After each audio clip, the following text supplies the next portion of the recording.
மறந்துருவாரோ? உன்னை எப்படிப்பா நான் கைவிடுவேன்? அப்பதான் ஆண்டவருடைய சத்தம் வருது. எல்லாத்தையும் இழந்துட்டாயோ? கைவிட்டு விடுவாரோ? நீ எனக்கு அருமையான மகனுப்பா. நீ அவரே செஞ்சிருந்தாலும் உன்னை திருப்பி கொண்டு வந்து நான் நிறுத்துவேன். வழி தெரிஞ்சோம் நான் தொலைஞ்சு போனேன், பாத புரியாம பயந்து நின்னேன்.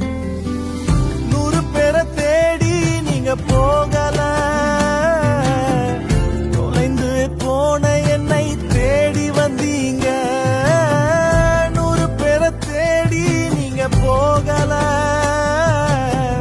தொலைந்து போன என்னை தேடி வந்தீங்க. நீர் என்ன மறக்கல, என்னை விட்டு விலகல.